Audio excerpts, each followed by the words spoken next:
rules hadn't been written yet for contractors, and technically we were civilians, so we didn't have to abide by Geneva Convention, military code of justice. Like as a contractor versus actual military, were your rules of engagement different? Because they say, oh, we think we were in a firefight. No, you weren't. And that what fed the enemy propaganda to encourage more Iraqis to attack them. Because this person you're looking at, you don't know if you're ever going to see him again. No. Yeah. There's a good chance you won't. And the thing that happened, it was kind of a weird thing in Iraq, was contracting exploded. When I came into contracting in 2003, it was a very small community. DynCorp's requirement at the time was you had to be SEAL, Delta, or SF. That was it.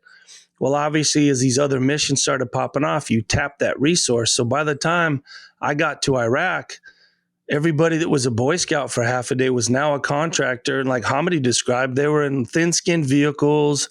They were just pumping bodies out there. And so you learned as a contractor, you had to stay with certain gigs. And that's why when I was going to Iraq, I made sure I was in a DOD gig. The two project managers were very well known, famous and retired SEAL Team 6 dudes.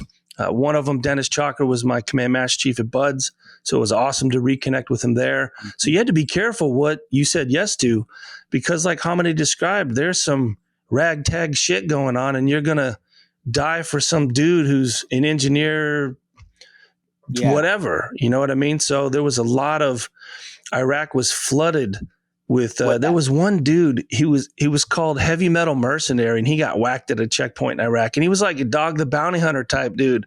We'd see this guy at the chow hall, like, who the fuck is this guy? Like, it was kind of a clown show. Yeah. Yeah, and it doesn't matter who you were, how strong you were, bro, how tough. That shit was bigger than anybody, truly. How many people you think died on this road? A lot. Oh, fuck. A lot, man. And a lot of people died, didn't know the norm. Yeah. And that's the one thing. The people that died in Rhode Irish didn't know how to survive in Rhode Irish. And it's like a skill set. Yeah. If I would travel in Rhode Irish, unless I'm deploying 2 brigades, I can go out there. If I'm not, I am totally going low profile. I'll probably take one guy with me. And we'll ride some banged up Iraqi vehicle, which is what the agency guys used to do. And that's the one thing is that when I had this intelligent collection team, it was a female with all her team guys. They'll come in from BIUP. So they were not from the green zone. They don't have any location there. They'll come from BIUP and they'll travel through. So I was like, how are you doing this? And one day when they pulled in, it was all banged up Iraqi vehicles, Iraqi tags, non-armored. It looks so shitty to a point they would never think this is an American in that car. Wow. Yeah. And they Smart. They were dressed so low, like unless, and you know, in the Rhode Irish, they're not really close to the cars where they can look inside of them. They're only look at the elephant looking car, brand new, going fast. No, these guys were probably driving 40 miles an hour. Wow. Going by, just going through, no one. And when they get to the checkpoint, they'll probably get yelled at because they think they're Iraqis. And then they pull if you remember, they'll pull the black ID card. Yeah. There was a black. So at that time, there was DOD badges, Department of Defense. So anybody comes in with a DOD badge, we let them through go a separate lane. It means we don't stop them, we don't search them, we don't do shit. We just go like, all right, sail through, right? And usually because we can see this contractors, they're driving in these nice vehicles. These guys don't come that way. So what we think they're like locals and they're not allowed to go through that line. And they'll shock you. They'll come through the DOD line, and then as they get close, you see like, oh shit, it's a white girl. Oh man. And they'll pull the black badges, and we were ordered on all through checkpoints. Anybody comes with a black badge, we do not ask questions, we do not stop them, we don't fuck with them, we just don't even look at them. Wow. Sometimes, believe it or not, they'll be transferring detainees in these low-profile vehicles. Wow. Yeah. They'll drive, and I still remember, they'll drive by me and they'll have some fucking Iraqi dude with a black bag in his head in the middle of a banged up Iraqi vehicle. And I'm like, what the fuck? Right? I was like, damn, like that looks, And they'll have somebody really covered up, chained up in a fucking vehicle, and they'll just drive inside. So he looks like this guy. Oh, look like this guy, literally. And they wouldn't fucking bother to give him a uniform. They'll be like some dude and it just covered his face. Wow. And you'll see them like covered his face. They're zip tied to the back. And they just drive him by, right? And they just drive by and you look at him, you're like, who's this motherfucker? Like, and they drive him back and they go to a compound behind the embassy. That was an agency kind of thing.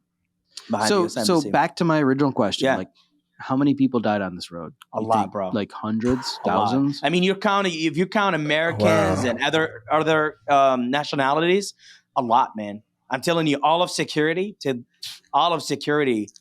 British company that didn't understand the norm gave so many guys, and because they didn't know the norm, they were Had to be thousands upon thousands, man. And don't forget, plenty. well, you said it earlier, Hamidi, too. We were all so scared of car bombs.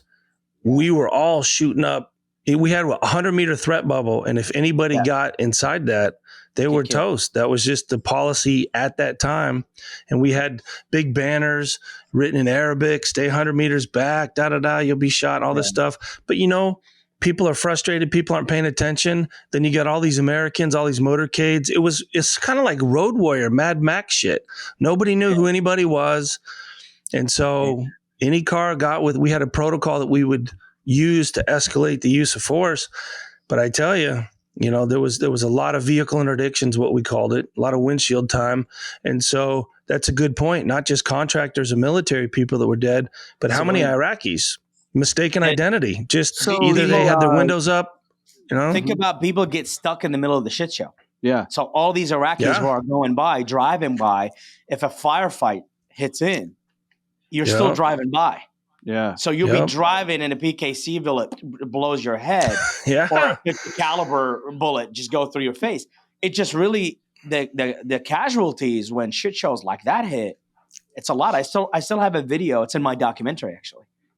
And there's a video in my documentary. A car that comes in from the other side and hits a contractor vehicle in like a head collision. Oh man. And it blows up, and the fire it really was horrific. When I went out there that day, just the amount of civilians that died, it was like 50 people that were just in the middle of it. God. Had nothing to do with it. During the whole conflict, there had to be the rules of engagement thousands. At the time, you didn't necessarily, so say you're on this road, you didn't necessarily have to see a weapon if the person was within a distance of you. 100 meters. 100-meter threat bubble. 100-meter you could engage them. Yeah. Yep.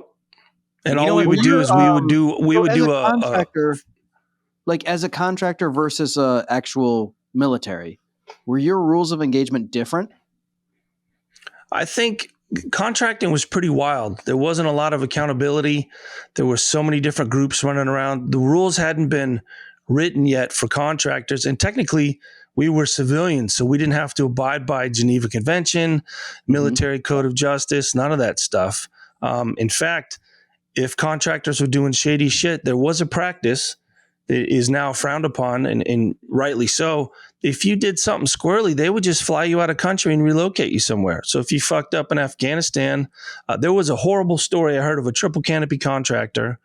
Again, this is when it was flooded with yahoos that hadn't got a kill yet. And so on the way to the BIOP, he had his motorcade pull over. He was a team leader, and he waited for a car to drive by and just lit it up and then flew out. He ended up eventually, they snitched on him, and he ended up doing some hard time for it, which was good. But that was kind of the current state of affairs. Now, having said that, I was lucky to come in early on and be a part of the legit contracting community, that we had standards, we had rules, but we were not part of that riffraff that just flooded into Iraq specifically, because they found this precious little tool called contractors.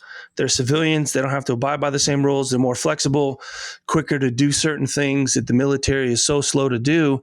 And so other companies took advantage of that. So if you were attached to DOD, Department of State, or the agencies, then there were definitely rules. And I was saying earlier, for example, if we got in any type of gunfight situation, we would have to fill out a Foxtrot report, email it to our team leader in case the State Department asked about it, in case Department of Defense asked about it, or Maliki, the Minister of Interior, if the Prime Minister wanted to know what the fuck, because there was a lot of later on. He regulated all contractors later on. It got well, and it should have been early on, but the floodgates opened when the conflict kicked off, and there was a lot of assholes as contractors, and so we got kind of lumped into this same thing, like, oh, contractors are these wild mercenaries. We weren't. We were very disciplined. We oftentimes, our direct boss at Camp Dublin was a Green Beret colonel, and we were held to his standards, and so we weren't out there just running a gun. And every time we did anything, we documented it. And we had a paper trail, and that way, if someone came asking, because Route Irish was so hectic and crazy, it was hard to keep track of, any types of troops in contact, contractors, agency folks. It was really the Wild West, and so we did our best to protect ourselves because we knew contractors were starting to get a bad name for themselves with the Iraqi people, with the Iraqi government, with the U.S. government. And so it kind of put us in a strange place. Like, well, how do we protect ourselves and not just get thrown to the wolves? Because God forbid if, you get tried by the Iraqi government or thrown in the brig, back in Leavenworth, back stateside, which did happen to some other contractors. I won't really mention the company's name, but they got hemmed up and did some hard time for some shit, Yeah, and that's the scary part. The scary part for me, Clark, was it's a guy that never saw any action and will just put every contractor life in danger by taking a stupid action. That was a real Isn't that thing. horrible? That was a very scary thing because a lot of guys trying to prove themselves. Yeah. You got Al Qaeda who got a propaganda going on. They got Al Zawra channel, which is like their propaganda, showing what the Americans are doing to Iraq or whatever. So it takes one guy, one amateur team to commit a problem or to commit a crime or kill civilians or do something that was like they were not attacked, right? They were thinking some taxi driver didn't see them and then they killed like 60 people. Wow. Because they say, oh, we think we were in a firefight. No, you weren't. And that what fed the enemy propaganda to encourage more Iraqis to attack them. So imagine if you were a contractor like Clark, you followed the book, you did everything, rules engagement, you cared really about the safety of the person you're transferring, or you cared about the safety of your team, right? You were not there to get actions, you're not there to kill people, you're not there to do something to get the attention of something, right? Right. And then someone comes and do that, the Iraqi people or the people attacking you don't know the difference. And that's big time. Where it gets scary. Like, it's a big problem. You could be, like an example I can't name. You could be a Blackwater guy that did something bad, right? And the next day they're going to say, oh, you know what? They killed these people. Why we're going to take revenge. The next day they'll actually fuck up the Dana Corp guys. See, they don't know the difference. Yeah. They don't know the difference. So that's really where the war was really, to me, it was a misunderstanding.